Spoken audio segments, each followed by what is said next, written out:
crush them. So though they appeared in a very small form, in just like a young boys, but then they were very, very powerful. They were looking. And then Mallana, Mashner, Ninam, Naravarai, for common men, no, Krishna and Balram were looking like the best of the human beings.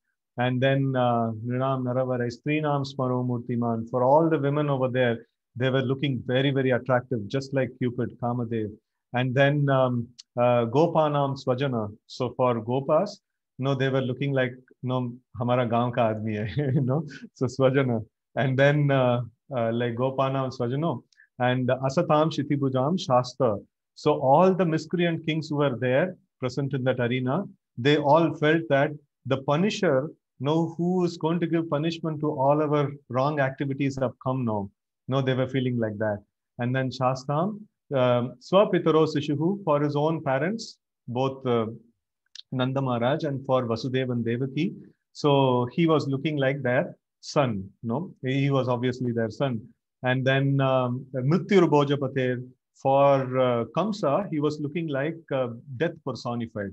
Right. So this gives a kind of idea of same message is being given, like same personality Krishna, for different people he is looking differently. And the same Gita, when it is spoken, when it is heard, when the devotees hear, they relish. And when the miscreants, they hear, they cannot tolerate it. For them it is like a poison. It is very difficult for them to digest. So there are different classes of people who were there in the battlefield of Kurukshetra, and different people had different experience. Not everybody have same kind of an experience. They have different experience based on the relationship that they have with Krishna, based on that, whether they are a devotee of the Lord or they are miscreants, or they are like trying to harm or trying to envy the Lord. So based on that, they have different kinds of experience, right? So devotees, obviously, like all of them relished. Sanjaya, we know he relished. Towards the end of Bhagavad Gita, he mentions, of course, he was not there in the battlefield, but he was mentioning that after hearing this wonderful dialogue that transpired between Krishna and Arjuna, my hairs are standing on end. This is like really very, very amazing. I've never heard such a discussion anytime. So that's how amazing this discussion is. And many people, apart from Arjuna, also were able to hear, also were able to get exposure to the Gita. And they were equally benefited, if they were devotees. And then people who are not, people who are envious of Krishna, people who are envious of the devotees. So they had a different kind of an experience, like this. Hare Krishna. So thank you, Prabhuji. Thanks. So now I would you like to speak something, or should we open the floor for question answers? I'll just speak a little bit from the slide of the first chapter summary. Yeah, thank you. First chapter is an amazing chapter, which just sets the scene for the entire Bhagavad Gita. In fact, it opens up with a very, very interesting, this one, Dhritarashtra Uvacha, right? Such a glorious scripture, such an amazing scripture, and which is considered to be the essence of all the Vedic literatures. In fact, Krishna himself says that Vedesha sarve rahameva vedya vedanta krit veda videva chaham. Right? So he mentions that of all the Vedic literatures, I am to be known, and I am the compiler of the Vedas. And the purpose of the Vedas is to know the Supreme Personality of Godhead. And such a person, he is the knower of the Vedas, the compiler of the Vedas, and the goal of the Vedas. He is speaking something which is the essence of all Vedic literatures. That's going to be really very amazing. And such an auspicious scripture is opened by such a personality as Dhritarashtra, who's actually the villain, or who's considered to be a person in too much of ignorance. Materially also, physically he couldn't see, and also spiritually also he was blind. He was not able to see things in a clear perspective. In fact, I think Akrura was sent to Hastinapur much before Krishna entered the scene. And Akrura's job was to convince Dhritarashtra that he is doing injustice to his to his children, to his brother's children, and he should not do this anymore, and he should surrender to the Supreme Lord Krishna immediately. And when this was told, that Dhritarashtra tells that, see, I know what I'm doing is wrong. I know that my sons, like my this one, what act I'm doing is wrong, and I know that Krishna is Supreme Lord. But what to do? I have attachment to my children. No, I am not. I don't want to do it, but I'm so attached to my children, so I have to do it. So this is the case of a person who is spiritually blind. No, who's just because of attachment to his son, whatever nefarious things he wants to do, he's endorsing, and he is also sitting and planning and doing things, and in spite of getting warning from the Supreme Lord himself, right? So what more blind a person we can actually see. So anyways, like Krishna has unique ways of beginning his work. So here Bhagavad Gita starts with Dhritarashtra's inquiry with no, what has my son, what are my sons and the sons of Pandu, no, what are they doing after getting assembled in the battle of Kurukshetra? It's just like saying that, no, you went to the hotel and what did you do? It's obvious, like, no, I'll eat. If I went to a, like grocery shop to purchase my groceries, no, if somebody asks, what did you do? It's quite obvious, no, I did my shopping, right? So in this way, like here the question is that after assembling in the battlefield, what did they do? No, obviously they would have fought, but actually that's not the scene. So Dhritarashtra was so much anxious that this is a holy place. This is a Kurukshetra. It's a very amazingly holy place. And my sons are not very holy. And they always have been planning and doing things which are unholy. And the place is not going to favor them. And two apprehensions. One is that they may withdraw back or they may lose. No, both of that is not very good. No. So, and he was very much worried. And he didn't want the battle to stop. And at the same time, like he's very much worried that what will happen to my sons.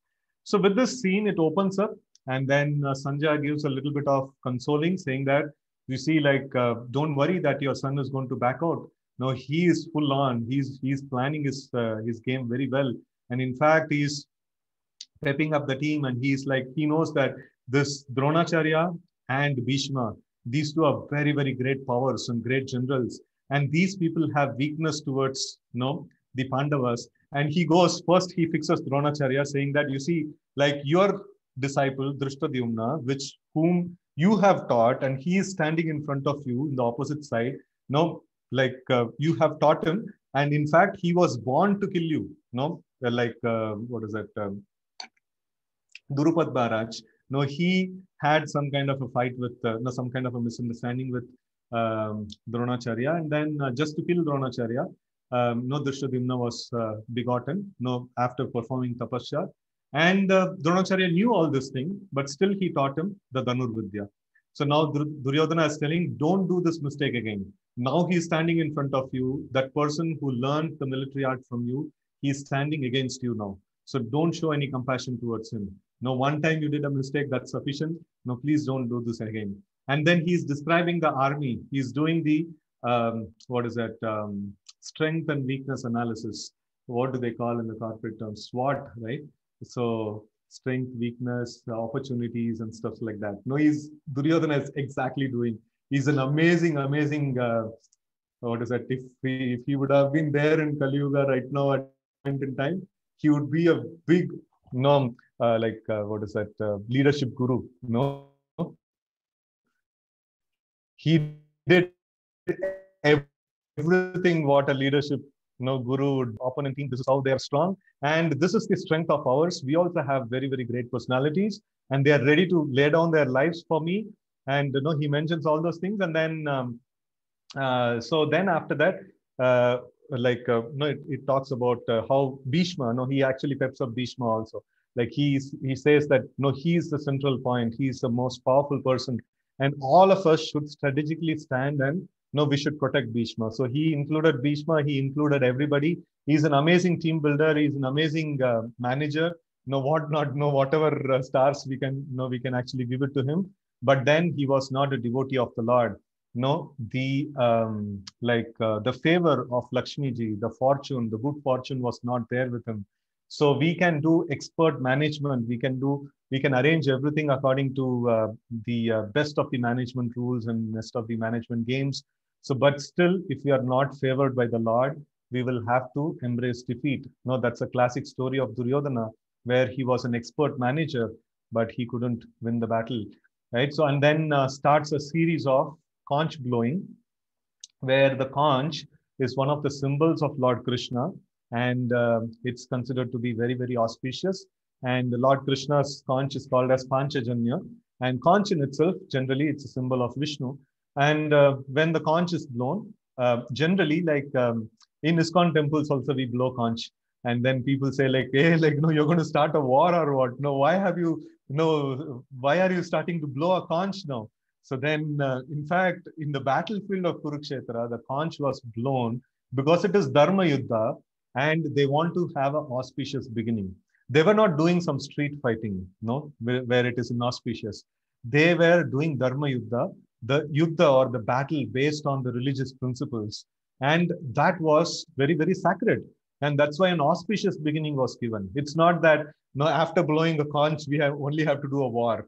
No, anything auspicious, anything very good, no, has to be started with an auspicious invocation, right? So, no, like that is how the like any this one any task would start. So we generally offer our auspicious invocation by glorifying the spiritual master. Om Ajnana Timirandasya Jnananjana Shalakaya Chakshurunmilitam Yena Tasmai Shri Gurave Namaha. So, and then, no, a series of other prayers are there, but this prayer is considered to be very, very important, where we offer our respects to Guru. And in that way, like we create auspicious, no, auspicious environment. And here the blowing of conch marks the auspicious beginning of this whole battle. And then the series of conches are blown. And after that, no, there is a serious observation that is made. That is when the Duryodhana and party, when they blew their conch, no, the Pandavas were not shattered. But when the Pandavas and the Krishna and Arjuna, they blew their conch, so the Duryodhana's army was shattered. No, their hearts were broken. No, because in fact, they were like much, much greater in their army strength, but still 11 Akshaunis and 7 Akshaunis. That's the number of soldiers that they had. So though the Pandavas' army were less in number, but they were of one goal and they were all united and they were ready to follow their elder one, that is Yudhishthir, and of course Krishna, like being their guide. So they were all completely united. Even though they may have different opinions, they are all completely united. But in the Kaurava side, everybody had a self agenda. No, so Bhishma and Drona were the most powerful ones, but they had soft corner towards Pandavas. And Karna had his own self agenda, and Duryodhan had his own self agenda, and many, many personalities. We can give a list. Everybody had their self agenda, and no, somehow or other they came together. So it's not a very congenial, very, very cohesive kind of a team. And main thing is they were not centered around God consciousness. No, because of all these things, though they may have a bigger army, so they were shattered. No, they were not like in a very, very good position.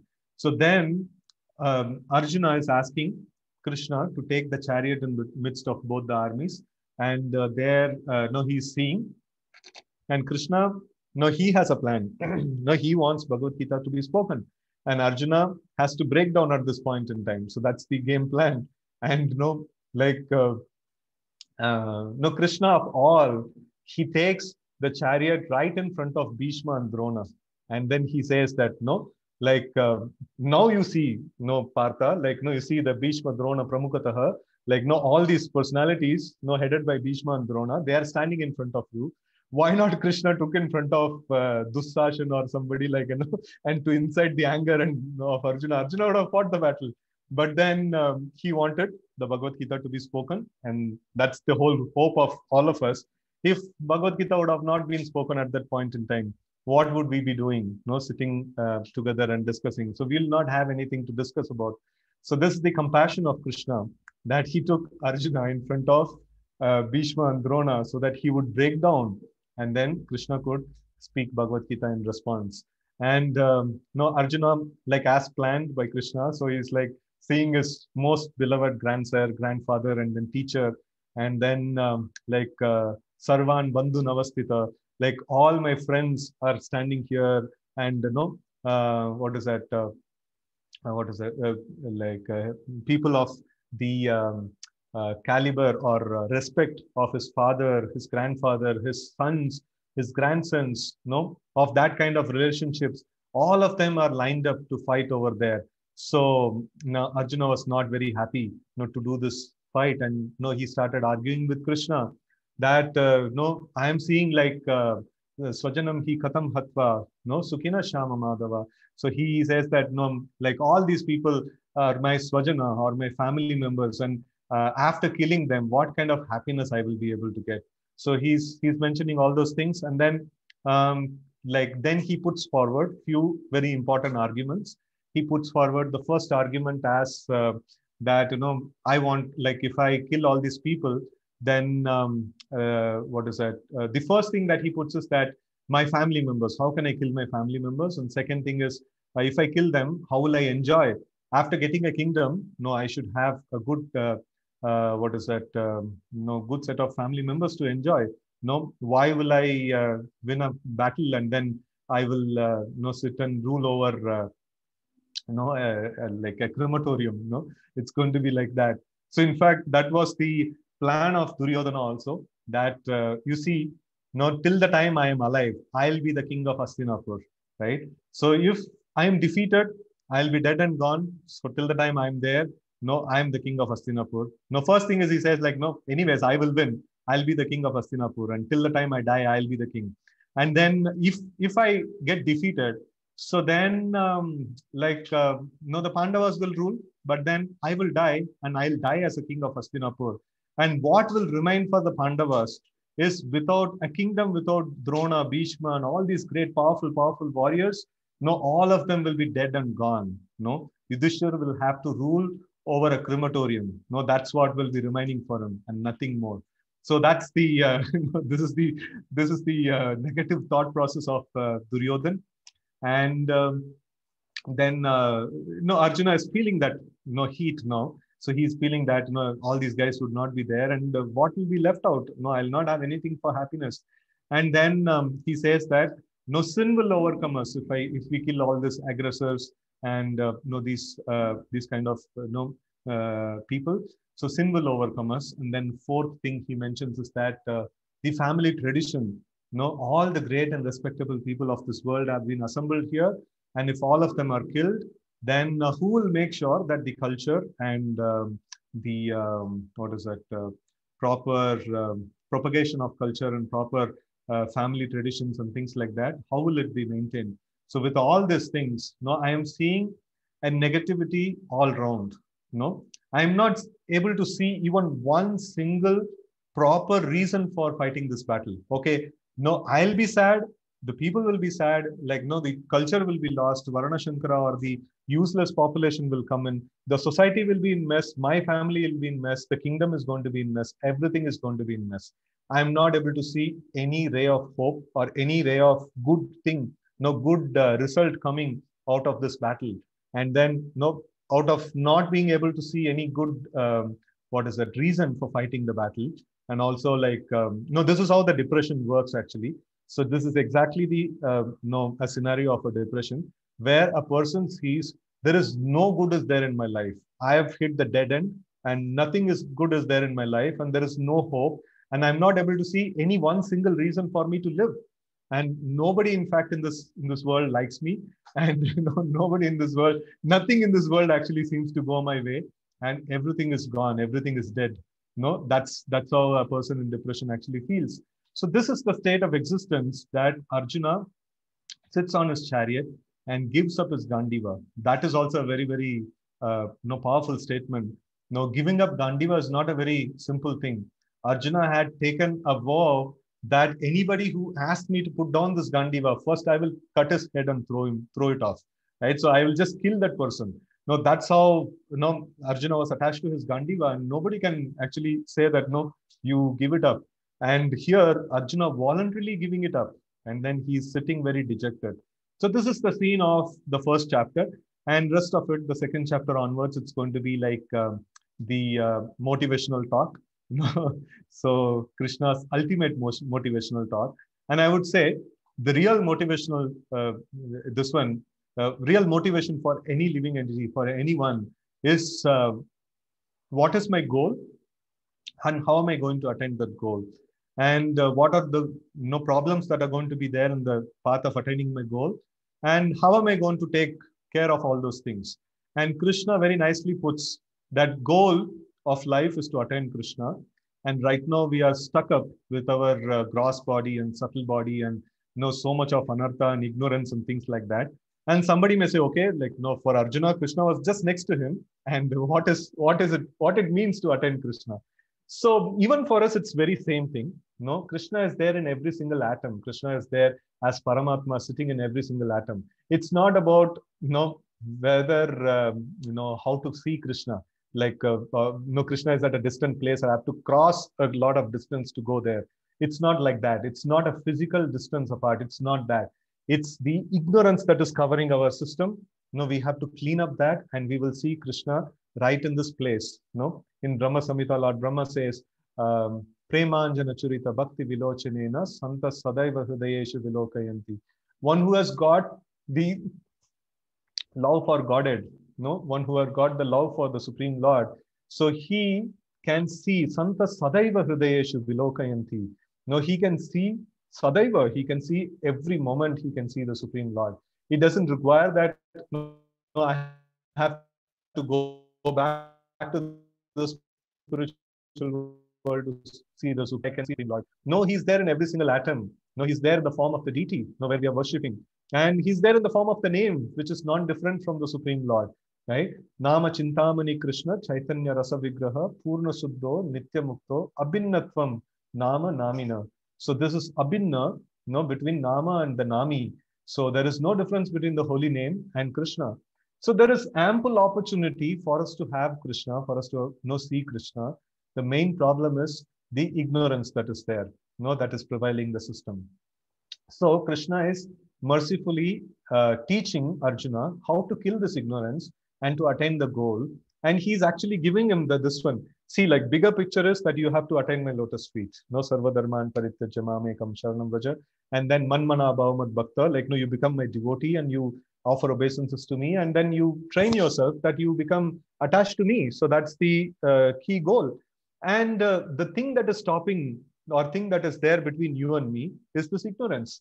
And this ignorance can be eradicated by the process of engaging in devotional service. And right now, for you, the devotional service is to take up your bow and arrow and fight very valiantly in this battle.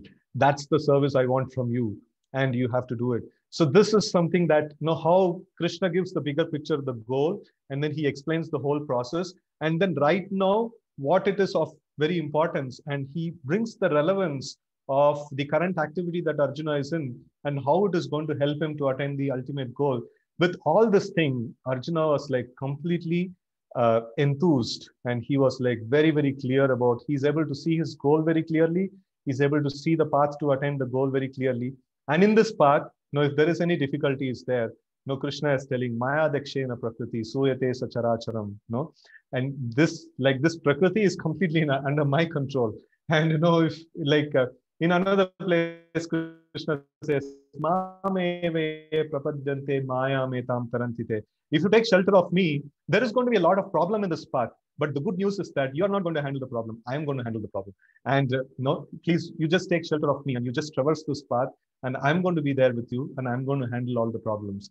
And the main job that needs to be done is that ignorance that is there, that is covering our system, has to be removed. And then we will be able to see Krishna, the ultimate goal of life.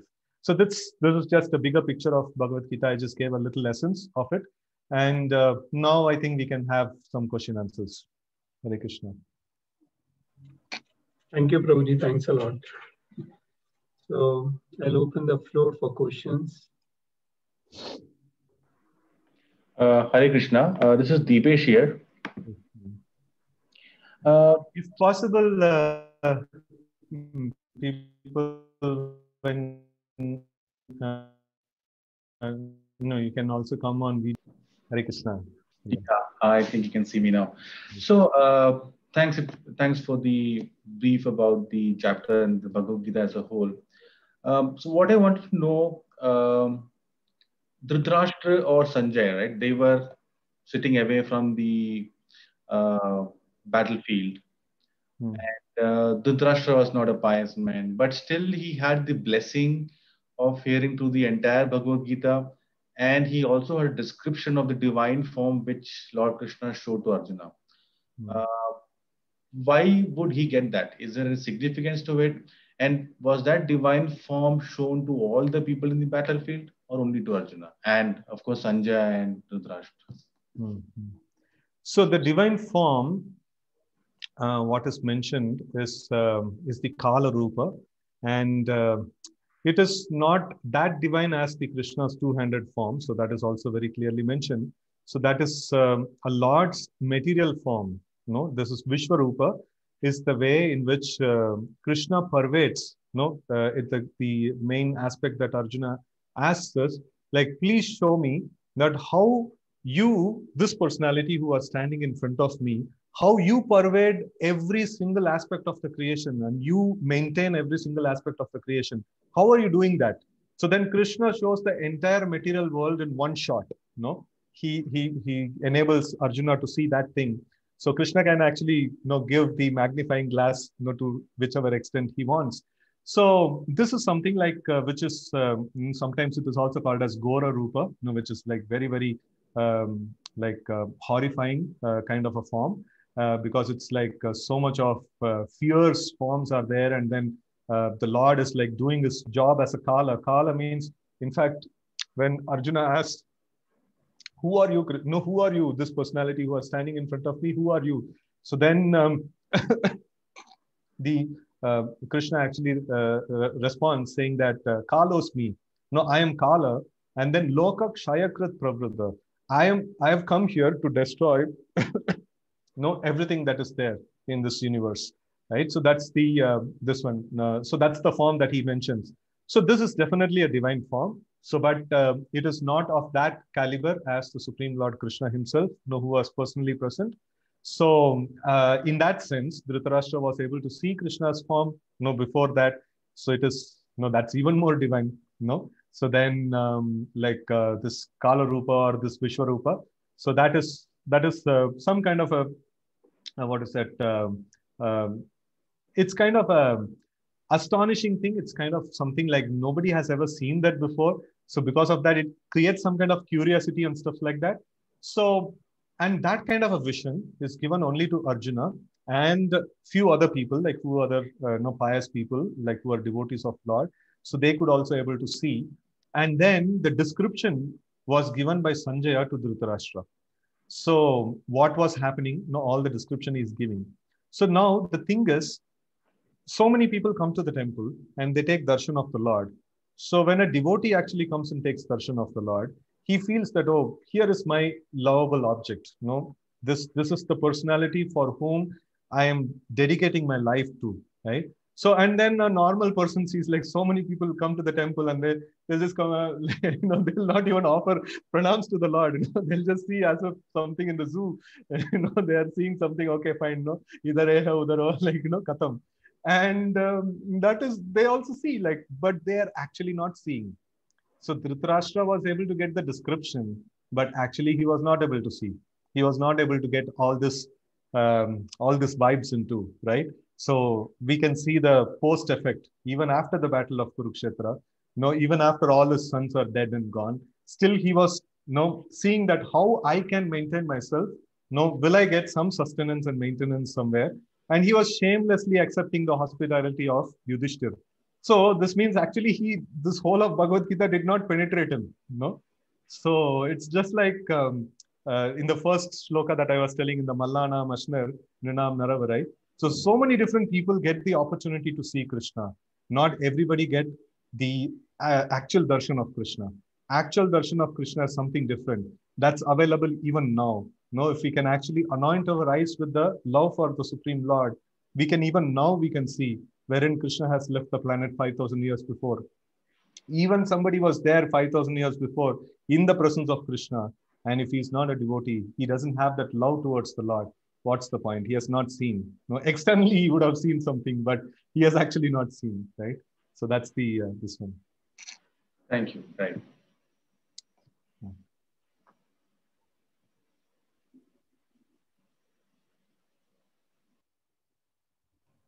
Okay, who would like to go next? Yeah, this is Shanmukh. Yeah. Krishna. So Right. I have a couple of questions. First question is why this is called Arjuna Vishada Yoga? I know Arjuna at the end he landed into depression and then he dropped Gandiva and said that I am not going to fight the war. But that is Vishada. But actually, if we look into multiple books, some places it was mentioned Arjuna Vishada Yoga. That's how the first chapter is popular. The second question I have is at the end of the 46th verse, Krishna did not. He said few sentences, but he waited till the 7th verse of next chapter until the complete surrender. So if we have to internalize this Bhagavad Gita like Arjuna, like say we don't have Krishna next to us, right? What do you think? Where do we need to start? What should be our state of mind in order to internalize the Gita as Arjuna understood? Those are the two questions. Okay. So first is Arjuna Vishada Yoga. So why the yoga name is there? That's the question, right? Over there. Okay. So Arjuna Vishada Yoga, we know that Arjuna was into, he fell into depression, and that's exactly the name. So, but why it is a yoga? No, Karma Yoga I can understand, Jnana Yoga I can understand, Dhyana Yoga I can understand. Now this, how is it yoga? So yoga means coming or getting in connection with Krishna, right? So there is one nice shloka which is there. Rupa Goswami, Srila Rupa Goswami, one of the prime followers of Sri Chaitanya Mahaprabhu, who has very mercifully given this Hare Krishna mantra and this philosophical understanding for us. Know his prime follower, Rupa Goswami. So we are all in ISKCON. We are considered to be the followers of Srila Rupa Goswami. He gives a very wonderful definition. He says that Nirbande Krishna Sambandha Yuktam Vairagyam Uchyate Anashaktasya Vishayan Yatarham Payunjata Nirbande Krishna Sambandha Yuktam Vairagyam Uchyate. So what is this Krishna consciousness is all about? What is this yoga system is all about? Nirbande Krishna Sambandha. Anything that has a connection with Krishna, so then it is considered to be in the process of yoga. So though it describes how Arjuna was in depression and how Arjuna was derailing into the system, like he's losing hope and he's losing his ground and stuff like that. But still it is considered to be yoga, because in this chapter we can see that how Krishna is so patient, how Krishna is Bhakta Vatsala. He's been ordered materially. We see that anyone who's a boss, no, he orders and he sets the plan, he calls the shots and he orders. And here we see that now Krishna is sitting on this one chariot as a chariot driver, and his devotee Arjuna is telling that no, like get the chariot between both the armies, right? So Senayor Ubayor Madhye Ratham Sthapayame Achyuta. So so now Arjuna's like Krishna's Bhakta Vatsala nature is mentioned here, and then how Krishna is patiently listening to the whole arguments of Arjuna is mentioned here. So this gives a very, very amazing picture of the Supreme Personality of Godhead, whom all of us are trying to love and whom all of us are trying to offer ourselves at his lotus feet. What kind of a personality he is, what kind of a great person he is. That's amazingly mentioned in this first chapter. So if we can meditate on this first chapter, that is sufficient enough. We can actually get liberation. We can actually attain the lotus feet of the Lord. This is a perfect yoga, because it has the, like it has Krishna in it, right? So that is how it is yoga. If there is anything that is bereft of the Supreme Lord or his name or his glorification, so then immediately it loses its capacity of being a yoga or being anything, doing any auspiciousness to us or any good to us. So here, though the topic is describing about Arjuna's derangement and things like that, but still, Krishna is present and Krishna's wonderful qualities are present. And because of that, this is called as yoga. And then second question is, what is the second question? Can you repeat? No, first question was satisfactory. Yeah. Second question is he dropped the Gandiva. Yeah. And then the actual discourse, actual Later. contemplations on at the summary, he started giving after the 7th verse. So that means he's waiting for the even for the right time. So even for us, from then onwards, most of the times Bhagavan has spoken, and Arjuna was asking the same question. So what should be the state of our I'm saying our spirit, our mind, in order to understand and internalize that Bhagavad Gita as Krishna, as Arjuna understood from Krishna. So and Sumitji has kindly explained, like it is like we should be the friend and devotee, like Arjuna. But I'm saying, see, for him, Narayan himself has explained, and for us, we have to get some good guru by the grace of Narayana, and then we have to find the path. But if we have to internalize, as Arjuna has internalized the Gita, what we need to do? See, one very important thing is that, first, step by step, we will explore this question. So the first thing is that why Krishna took so much time to speak. In the second chapter, after a few shlokas, he is speaking.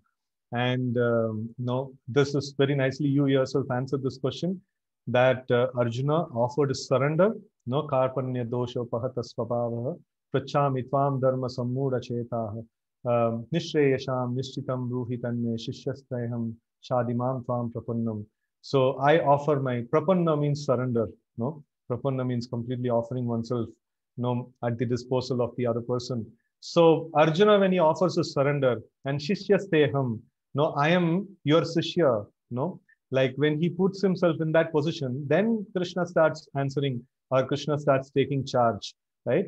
So it's very, very important, even for us, if we are not, if any place, like, all of you are doing many, many different roles, like you may be playing leadership roles in many different places, at least in your homes, like you're the leader of your home, like you're a leader of your children and things like that. So this is a very, very important principle, that we have to do our task very nicely in a humble way, and Krishna is demonstrating that nicely here. And when people want our help, we should be ready to offer our help. And when people don't want our help, we should be ready to serve them and wait for them to open up. So most of the times the problem is that people try to give solutions when they are not sought for. So then like other people get irritated. This person is going to give me some gyan. Every time he meets me, he's going to give me some gyan, right? So Krishna is not a person like that. Krishna renders service very nicely to other living entities. In fact, he is called as Eko Bahunam Yo Vidadati Kaman. He's that one person who's supplying the desires, who's fulfilling the desires of all the living entities. And then sometimes he speaks Bhagavad Gita, and that also he doesn't say like, you must hear, otherwise I'm going to kill you. No, he says, okay, fine, I'll give you Gita, and I'll satisfy all your desires. And if you like, you hear this and get back to me, right? Very, very pakka gentleman Krishna is. He just doesn't get into or barge into somebody's independence and things like that. But if somebody surrenders their independence to Krishna, Krishna is ready to save them. Krishna is ready to give them instruction. Krishna is ready to take care of them. And another aspect is, for Arjuna, Krishna was there just next to him. And for us, where is Krishna, right? So this is also, I had mentioned, no premanjana churita bhakti vilochanena santa sadaiva hrudayeshu vilokayanti. So if we have the love for God, so then we can always see Krishna. It's not about Krishna being present, personally with us, or not being present personally with us.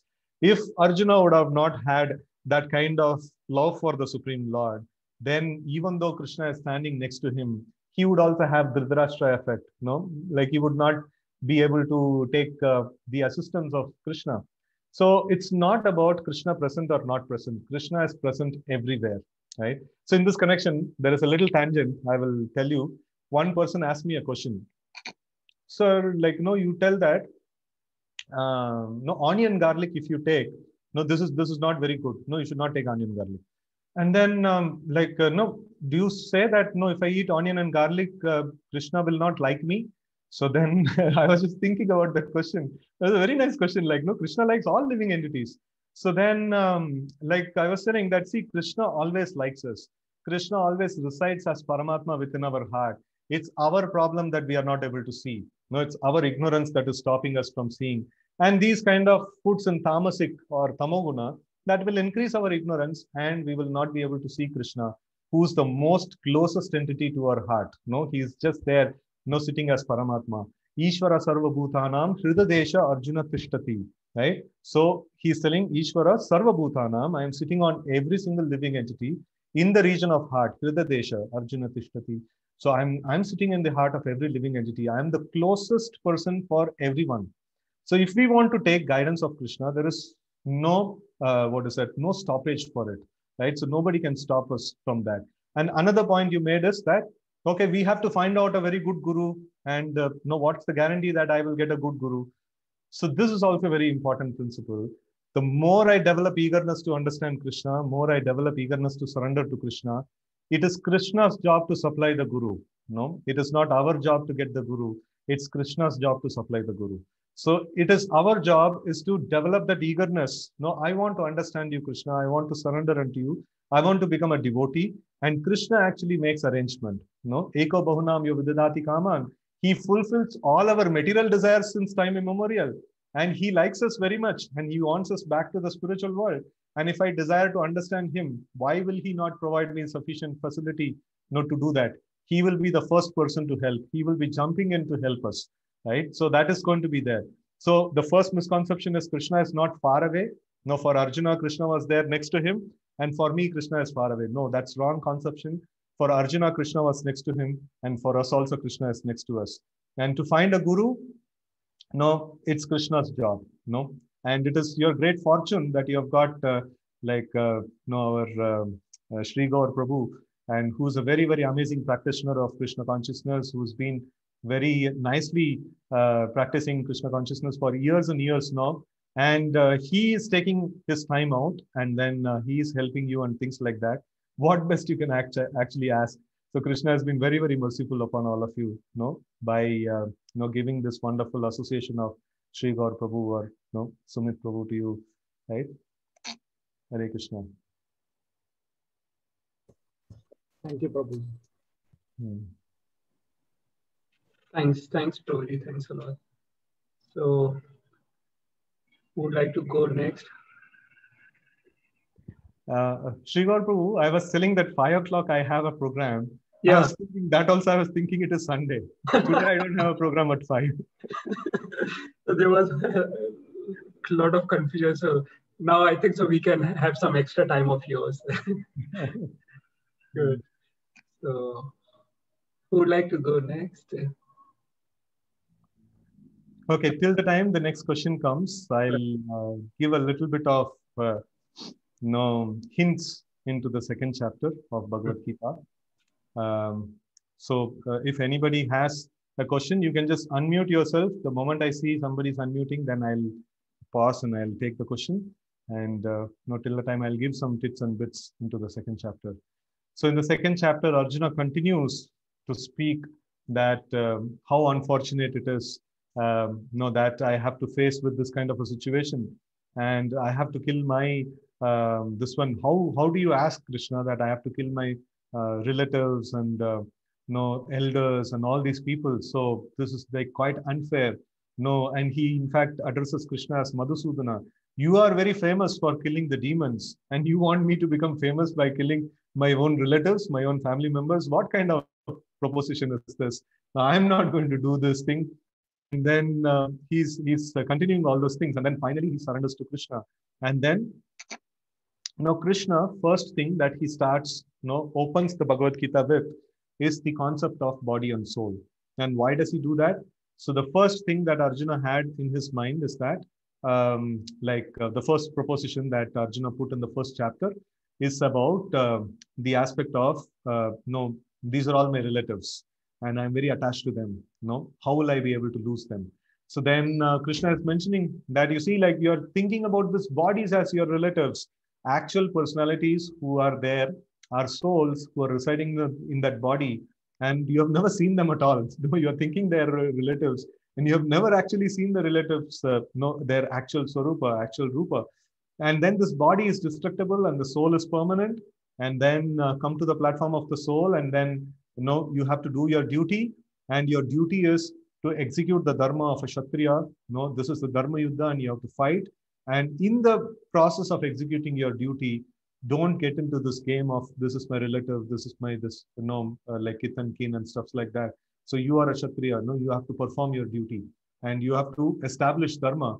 So for the sake of establishing dharma, no, you have to give up your own circle of like relatives and things like that. You cannot be concerned about these things. No, you have to see a bigger picture. No, you have to give protection to the entire world. No, for that reason, no, you cannot do this thing.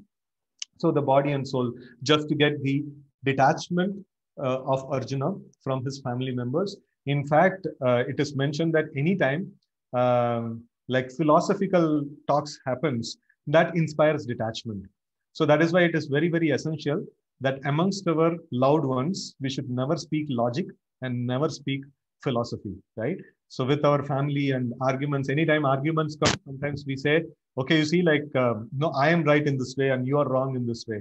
This means we are determined to break the relationship, right? So that's how, the Bhagavad Gita, one hint we can actually take from that is that, if we want to have lasting, strong relationships, we should not bring in logic in between, we should, the relationships actually function based on the platform of forgiveness and tolerance, So here, of course, like Arjuna had to be inspired to fight the battle. And then philosophy was offered, and then he got detachment through that explanation. And then next thing that Krishna actually puts is about the matter of enjoyment. Arjuna asked, like, how will the enjoyment happen? How will I be joyful? By winning this kingdom, but none of my relatives around. So then Krishna says, enjoyment actually comes from detachment from the results of activity. So you perform your activity and you become attached to the results of your activity. That's it. That's where the whole lot of miseries is lying down, right? So if you know how to work, but not become attached to your results, then you will never be put into distress. You will always have enjoyment. And in fact, Krishna also mentions that if enjoyment is what is, in fact, I'm sorry, like this is the aspect of sin actually. So the sin will touch us only if we are attached to the results. So because the body is given by the Lord, the ingredients to work with is given by the Lord, and then like anything we transform using these ingredients, also the result belongs to the Lord. The moment I want to enjoy the results of God's property, the work done using the God's property, then immediately it becomes a sin, right? So when I was working back in the Wipro Technologies at the time, so I had filed a patent, and then the organization told, okay, fine, we have hired your intelligence, and whatever you have done with your intelligence, it belongs to the organization. This patent belongs to the organization. Yeah, you are the author. We acknowledge that you are the author, but then this patent belongs to the organization. It doesn't belong to you. So this is how, this is a very, very practical thing. Like do your duty and not be attached to the results. It's a very, very practical thing. That's exactly what happens in our organizations, wherever we are working, right? So all that work we do and the profits that the customer gives goes to the company, and I get a little bit of amount as my salary, and that is my prasad. We have to take our prasad and be happy. We should not aspire for the entire results of my work. Entire results of my work belongs to the Lord. Even our paycheck belongs to the Lord. And everything that I have belongs to the Lord. It has to be rightfully used in the service of the Lord. When I want to enjoy all the results, for myself, then I become a sinner, right? So that's how Krishna mentions that if you work and then you don't become attached to your results, you will be freed from sin. And initially I had told it is enjoyment, but it's not. It's about the sin. And for the enjoyment, like Krishna mentions about that, you see, like if you win the battle, you're going to get the kingdom. So that's a good thing. And if you lose the battle, and if you're going to die, those Kshatriyas, who die in the battlefield, this is one of the glorious deaths everybody would aspire for. In fact, in the battle of Kurukshetra, so many warriors had come, and they know that Arjuna and Bhima are there on this side, and this side is Karna, Bhishma, Drona, and all these kinds of people are there. And these very, very powerful entities are going to clash amongst each other. And what will small kings do? They will just get powdered. They'll be like, they'll not even have their address over there, right? So, but why did they come there? they were feeling, oh, this is the right kind of opportunity for us to fight and give up our life, right? So this, if I go and die there in this battle of Kurukshetra, that's the perfection of my life. No, they would feel like that. And they were all so eager, to come and take part in the battle, where such fierce forces are actually fighting. And the small kings were also like very, very enthusiastic to give up their lives, because giving up life on the battlefield, or perfecting one's life by the way of sadhana, by the way of chanting Hare Krishna and realizing God and leaving the body. These two kinds of leaving the body is considered to be very, very glorious. And like Arjuna is going to get that. So, in that way also you're going to get happiness. And in this way, like many different angles, like Krishna actually analyzes, and he says, like, your happiness is preserved. No, don't worry, like you're going to do the right thing and your happiness is going to be there. And then finally, like a little bit of Sthita Prajna, and then like what is the this one role, or what is the state of existence of a liberated person and stuff like that. So this is how the whole of second chapter is organized in a just brief nutshell. So this just gives you more enthusiasm, just to give you more enthusiasm to continue on to the second chapter and take benefit of this wonderful book, Bhagavad Gita. Hare Krishna. Thank you, Prabhuji. Thanks for just giving us a glimpse of second chapter that will create some enthusiasm of what is going to come up. Thank you. So just want to check if anyone has any question for Prabhuji. I just one question Sure. out of curiosity. See, in the first chapter, if you look at blowing the conch shells, only Bhishma actually blows from Kaurava's side. And then all the war instruments. But if you look at Pandava's side, Pandava's army, I think there are many people. I mean, Nakula, Sahadeva, Satyaki, I think Krishna, Arjuna, Yudhishthira. So everybody blows the conch shell. Is there something? Is there a does it show the way the armies are arranged between the two sides, or what's the difference? I mean, see, after all that, we understand. Yeah, I got the point. Yeah. This is this obviously, like every single warrior over there actually blowed their conch shells. There is no question of this one. And Bhagavad Gita, it's just like kind of Sanjay is also not going to tell about everything that is happening over there. Okay. So one key thing that we have to notice, Sanjay is a devotee of Lord Krishna, and his narration is going to be towards the devotees of Lord Krishna. And it's a like selective narration. You can very, very clearly see it's a biased selective narration where it's going to be fully towards Krishna and optimizing the devotional service and things like that. Right? So that's how, of course, there is no difference in the words that are spoken by Krishna and Arjuna. But when it comes to Sanjaya's own narration, he's very, very amazing. Like we can actually see that he's a pakka devotee of Krishna, and he's not so eager to describe about all those guys like who are on the platform of Adharma. Even on the other side, there was name of Bhishma, who's also a devotee of Lord Krishna. And then, just it happened that he had to be there in the opposite side. And he described about very, very nice set of names. And in fact, it is this is a selective narration. This is a pakka selective narration. But in the fact, like everybody over there in the battlefield of Kurukshetra, like thousands of warriors, everybody blew their conch shells. And it's practically not possible to put everybody's name. So now Sanjaya picks and chooses this kind of names to put. Okay, thank you. Right, and probably I just opened the shloka. So in 12th it is said that Bhishma blew the conch shell, and thereafter in the 13th verse it is said that after that the conch shells, drums, bugles, trumpets, and horns were all suddenly sounded, and combined sound was tumultuous. So yeah, it basically the 13th verse combines a common for all. Yeah. Yeah. Thanks. Okay, good. Any reflections? Anybody would like to share some points which you felt inspiring, or which you felt? One thing I liked is that in verse number 18.78, Sanjaya concluded that the victory will be on Pandava's side at the end of Bhagavad Gita itself. So I really liked that verse.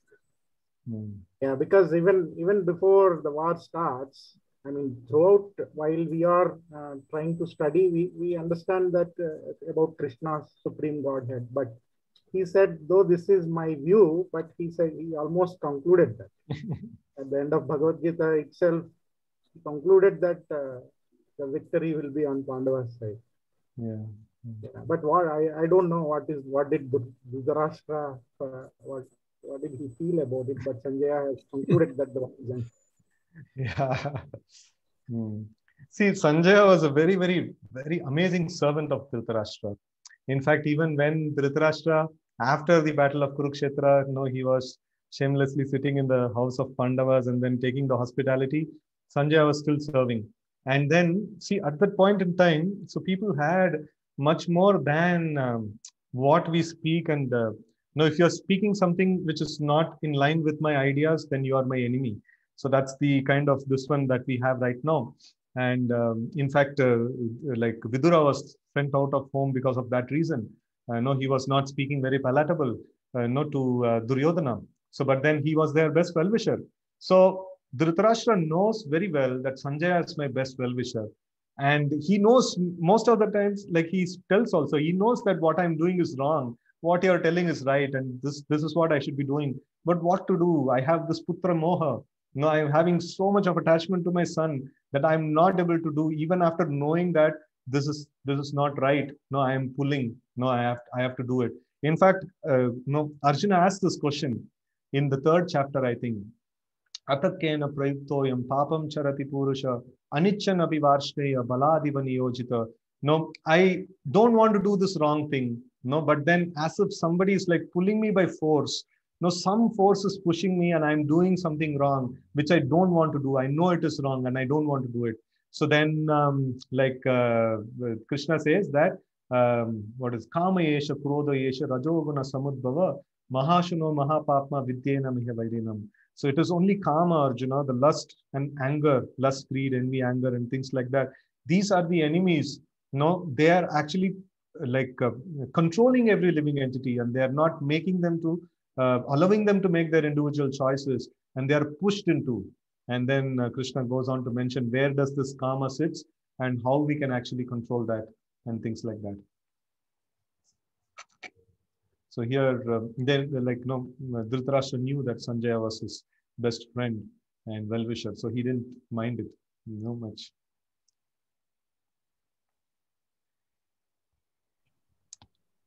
Hare Krishna. Thank you, Prabhuji. Any guidance, Prabhuji, for us that how should we take it forward? Any suggestions you have? It's very amazing. Like a good group of people are coming together to study Bhagavad Gita. I feel very nice, seeing this thing. One thing is like we have to always sincerely offer prayers to Krishna that on my own strength I'll not be able to understand your teachings. This is like completely divine, and somehow or other you give me inspiration, you give me the clarity. And you teach me, like you show your mercy to me, and that is when I will be able to enter into this like secret, Raja Vidya, Raja Guhyam, right? It's very secretive thing. We cannot expect to know this thing by our scholarship, by our own endeavor and things like that.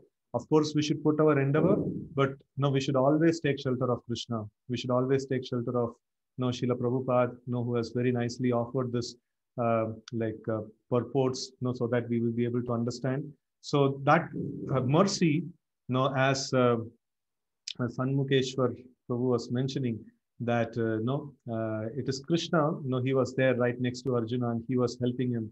And in this way, Krishna is going to help us also, by sending some guru, by sending some personality like who will teach us and who will take us into this mystery of Bhagavad Gita.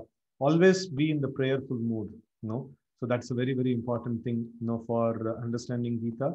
And as you all are doing very nicely, systematically, this whole thing, I'm very, very happy. So please continue on in this way, like systematic study of Gita. In fact, Krishna mentions at the end of Bhagavad Gita, one who studies this like dialogue that has happened between us. He is worshipping me through his intelligence. This is actually a worship. This is actually a period of worship that's happening when we are logging into this Bhagavad Gita session. So like we can actually prepare our mood. I'm going to worship Krishna through my intelligence now, and I'm going to like pray to him. Please reveal yourself to me. Please enable me to understand this mystery so that I'll be able to understand this, right? So like I'm very, very happy. Thank you very much, Sri Gaur Prabhu, for conducting this program and taking care of all this sincere people and like guiding their spiritual journey. Hare Krishna. Thanks, Prabhuji. You are our inspiration, actually. So thanks to you. I have one more question, which which is how studying Bhagavad Gita, right, and chanting of Hare Krishna Mahamantra, right, should be looked as one thing. See, Krishna has many different forms. It is mentioned as Nama, Rupa, Guna, Leela. All these things are non-different from Krishna himself. So Srila Prabhupada often used to explain that in the material world, we have water. And if I just simply chant water, water, water, my thirst will not get quenched. But at the same time, if I take the name of Krishna, Krishna is personally present. We had just some time back quoted a shloka, Nama Chintamani, Krishna, Chaitanya Rasa Vigraha, Purna Shuddho, Nitya Mukto, Abhinnatvam, Nama Naminaha. So there is Abhinna, like Nama and Nami are Abhinna. So the name of the Lord is non-different from him. And more we develop this faith that when I chant the names of Krishna, Krishna is personally present at this point in time. And he is just there right next to me. Then more this faith actually develops in us, more we will be able to relate with him, right? And even the deity worship, like when we see the Lord in the in our altar, or even I have a nice picture of Narsinghadev here. So if I just see, oh, this is just a picture, this is just a wall calendar, then it will just remain a wall calendar. But if I say that Krishna or Narsinghadev is personally present here, if I develop that faith, then Lord will definitely reciprocate with me in that way, right? And then Bhagavad Gita. This is a Vani of Krishna. This is direct Vani of Krishna. And not just the verses spoken by Krishna, even the verses spoken by Arjuna, even the verses spoken by Sanjaya, even the verse spoken by Dhritarashtra, all these things are non-different from Krishna because Nirbandhe Krishna Sambandha, right? So anything that has connection with Krishna, they are also divine in nature. And even just reciting the first shloka, Dhritarashtra Uvacha, Dharma Kshetre, Kurukshetre, which is not the divine words of Krishna, which is not the words of devotee Arjuna, which is not even word of Sanjaya, but still this has connection with Krishna, this has connection with Bhagavad Gita, it's very purifying, right? So in this way, like, anything that has connection with Krishna, so they are as good as Krishna. They can act and they can reciprocate with us in the same way as Krishna does. So that kind of a faith we should have, and with kind of like reverence and respect, if we approach Bhagavad Gita, if we approach the holy name, they will definitely reciprocate with us and we will be able to see that reciprocation. And if we don't get the reciprocation, then we will not be able to continue on with our devotional service. So then how do we get the reciprocation? By sincerity and by prayers. Definitely Lord will open up. Definitely Lord will interact with us. We should have that confidence. Thank you. Thank you very much, Prabhuji. Really appreciate your support and guidance. So I just want to check if anyone has any last question before we end this session. I see Santosh Mishra Prabhu role here. Yeah, Santosh Mishra Prabhu regularly joins. Yeah, Hare Krishna Prabhu. So. Even our friend Rajit Prabhu, who is in Kerala, he's a very sincere devotee. He's serving many senior sannyasis and many senior devotees. He also regularly joins. He's a government of doctor there in Kerala. Hare Krishna Prabhu. So, yeah, we are blessed with a very nice group, very, very enthusiastic, very serious and sincere devotees here. So And we request, Harishit Prabhu, if you continue to shower your mercy and guidance so that we, develop more and more desire to go deeper in Gita. Hari Hari, Hare Krishna. Thank you very much for your time, Prabhuji. Really appreciate you taking out your time. Hari Bol. Thanks all of you. Hare Krishna. Hare Krishna. Thank you. Thank you. Srila Prabhupada ki jai. Yeah. Gaurav. Hare Krishna.